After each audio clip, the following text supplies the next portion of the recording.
할렐루야. 오늘 말씀 사도행전 13장 42절 43절 두 절인데 우리 한번 읽겠습니다. 시작. 그들이 나갈새 사람들이 청하되 다음 안식일에도 이 말씀을 하라 하더라. 회당의 모임이 끝난 후에 유대인과 유대교에 입교한 경건한 사람들이 많이 바울과 바나바를 따르니 두 사도가 더불어 말하고 항상 하나님의 은혜 가운데 있으라 권하니라. 아멘. 지금 바울이 비시디 안디옥이라는 곳에서 접촉점을 찾기 위해서 유대인 회당에 들어가죠. 그리고 회당의 룰이 새로운 유대인 랍비들이 오면 그들에게 강단을 맡기는 것이죠. 그래서 바울이 강단에 서서 말씀을 전합니다. 자기가 경험한 예수 그리스도, 그분이 메시아라는 사실, 유대인들은 다 구약에 모든 것들을 아는 사람들이기 때문에 그렇게 전도 설교를 했더니 듣는 사람들로부터 많은 공감을 사게 됩니다. 그리고 이 복음을 들은 두 부류의 사람, 유대인들과 유대교에 입교한 이방인의 경건한 사람들이 더 자세한 말씀을 듣기를 원한 거예요. 그래서 다음 안식일에도 이 말씀을 좀 전해주세요 하고 청하지요. 이 두 번째 부류의 경건한 사람들, 유대교에 입교한 경건한 사람들, 이 경건이라는 말은 예배한다, 공경한다. 즉 경건한 사람이라는 것은 하나님을 잘 예배하는 사람, 하나님을 잘 공경하는 사람들을 말합니다. 바울은 자기를 따른 경건한 사람들에게 뭐라고 권면하느냐? 항상 여러분들 하나님의 은혜 가운데 있기를 원합니다. 따라합시다. 항상 하나님의 은혜 가운데 머무르십시오. 43절 보면 회당의 모임이 끝난 후에 유대인과 유대교에 입교한 경건한 사람들이 많이 바울과 바나바를 따르니 두 사도가 더불어 말하고 항상 하나님의 은혜 가운데 있으라 권하니라. 있으라, 머물러라, 체제하라, 묵으라 그런 뜻이죠. 자, 그리스도인들은 항상 하나님의 은혜 안에 머물러 있어야 된다. 하나님의 은혜. 복음은 하나님의 은혜의 선물이기 때문에 그렇습니다. 복음과 은혜는 떨어질 수 없는 관계입니다. 은혜라는 말, 카리스라는 말은 원래 돌려받은 것을 기대하지 않고 그냥 값없이 베푸는 호의를 말합니다. 여러분, 어떤 사람이 100만 원 꿔달라고 그랬을 때 아무 생각 없이 100만 원을 그냥 주는 거예요. 돌려받는 거 기대하지 않고. 그게 은혜입니다. 그 100만 원 받은 사람은 뭐예요? 자기 한 게 하나도 없는데 은혜로 받은 거예요. 이 말의 뜻이 하나님이 죄인에게 베푸시는 사랑과 일치하기 때문에 기독교에서는 이 은혜를 종교적인 용어로 사용하고 있는 것입니다. 하나님께서는 그 아들 예수 그리스도를 통해서 우리에게 값없이 죄사함과 의로우심을 주셨습니다. 우리는 은혜를 받은 거예요. 그러므로 그 은혜를 주신 그분을 떠나서는 은혜란 말이 전혀 무의미한 말이 되는 거죠. 예수님이 빠진 은혜는 은혜가 아닙니다. 그러므로 복음은 하나님의 은혜의 선물입니다. 하나님은 모든 피조물에게 은혜로우신 분이십니다. 특별히 우리 인간에게는 그 큰 은혜를 더 크게 하셨습니다. 인간의 죄를 용서하셨고 또 하나님의 의를 예수 그리스도를 믿는 자에게 주셨습니다. 여러분의 계좌에 하나님이 그냥 계좌 이체를 하신 거예요. 하나님의 의를 의롭지 않은데 하나님이 일방적으로 내가 볼 때는 예수 그리스도를 메시아로 구세주로 또 주님으로 모신 것을 인정해서 의롭다고 칭해 주신 것입니다. 그것만 아니라 그 아들과 함께 기업의 후사가 상속자가 되게 하셨다는 거예요. 그래서 그 아들을 세상에 보내신 것이죠. 그래서 그 아들을 믿는 자에게 이 같은 축복을 주신 이것은 한량없는 은혜입니다. 한량없는 은혜. 그러므로 우리가 은혜 받았습니다. 이 말은 다시 얘기해서 이 같은 하나님의 은혜를 깨달았습니다. 라는 말입니다. 여러분 은혜 받았습니다. 그 뜻은 뭐라고요? 한량없는 하나님의 은혜를 깨달았습니다. 우리에게 주신 하나님의 은혜는 값없이 주신 구원으로 나타났습니다. 그러므로 죄인이 구원받는 일, 이것은 온전한 주 예수 그리스도의 은혜라는 것입니다. 그러나 우리는 그들이 우리와 동일하게 주 예수의 은혜로 구원받는 줄을 믿노라 하니라. 은혜로 구원받는다는 말, 이 말에는 행위를 통해서가 아니라는 말이에요. 그냥 값없이 한 건 아무것도 없어.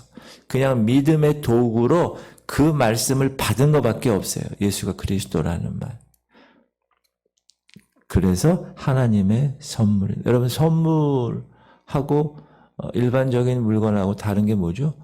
일반적인 것은 돈 주고 사야 되는 거예요. 그러나 선물은 돈 주고 사요. 선물 요즘 어린이날, 어버이날이 다가오면서 여러분 선물들 많이 하시는데 선물 줄 때 야 이거 100만 원 주고 샀는데 한 50만 원만 줘. 이러고 선물 주는 사람 있나요? 없어요. 그냥 주는 거예요. 그냥. 구원도 그냥. 하나님의 선택도 하나님의 은혜입니다. 하나님이 선택하는데 여러분이 어떤 조건이 있어서 선택받으셨나요? 아닙니다. 우리는 하나님의 선택을 받은 복된 백성으로 많은 사람들은 그러나 그 선택을 인정하지 않죠. 그러나 하나님은 그의 아들을 은혜로 우리에게 주셨다면 그 은혜를 받을 수 있는 사람도 은혜로 선택하셨다는 것은 너무나도 당연한 것이다. 하나님이 선택하시고, 그렇죠? 그런즉 이와 같이 지금도 은혜로 택하심을 따라 남은 자가 있느니라. 하나님이 택한 것은, 여러분이 택함을 받은 것은 은혜라는 거예요. 은혜.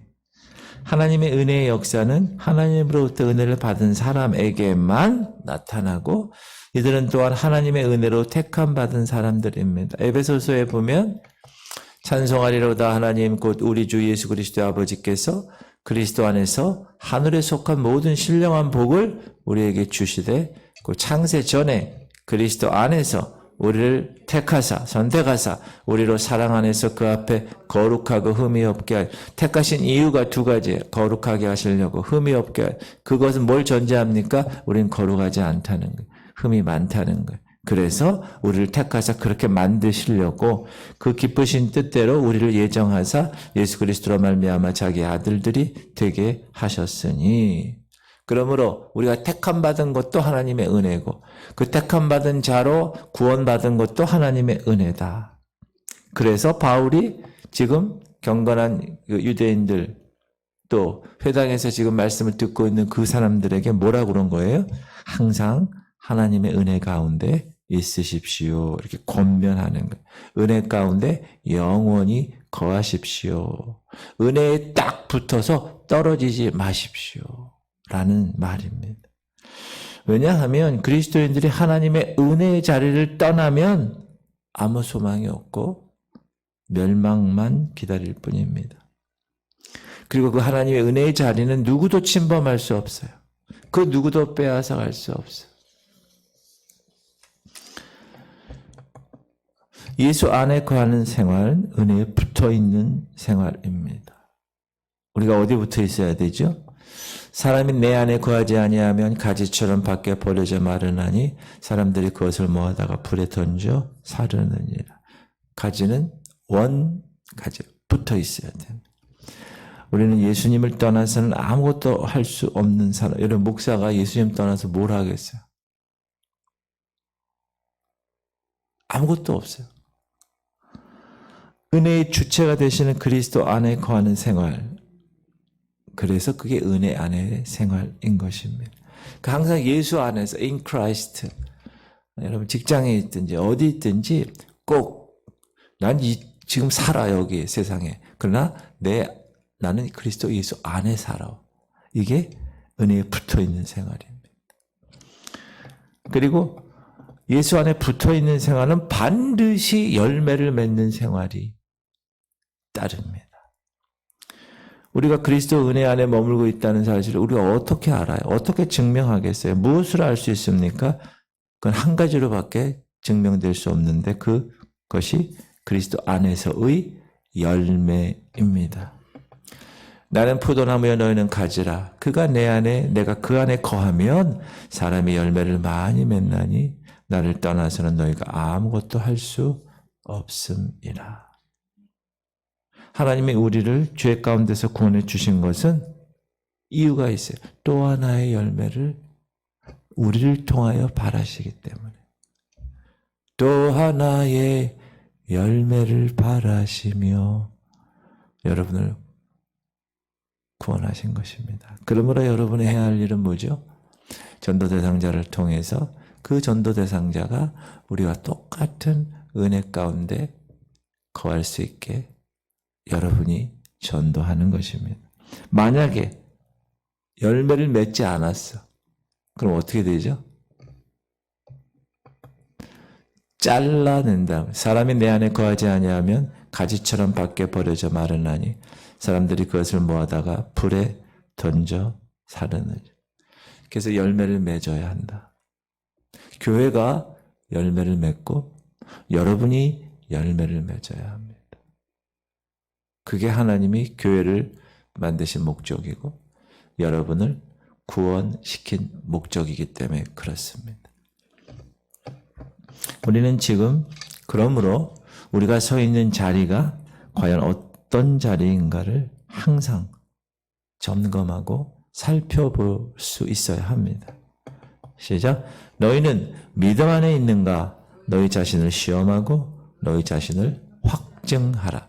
예수 그리스도께서 너희 안에 계신 줄을 너희가 스스로 알지 못하느냐? 그렇지 않으면 너희는 버림받은 자니라.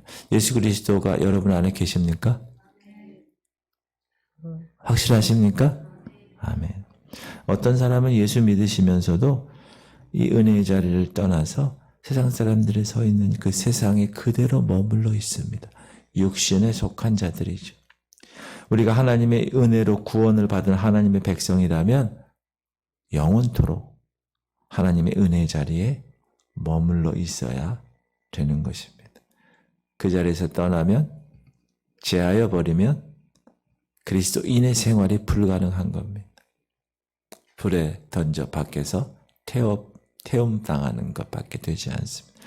그러므로 여러분 주님께 붙어있고 항상 그 은혜의 자리를 꼭 지켜내기를 주님의 이름으로 축복합니다.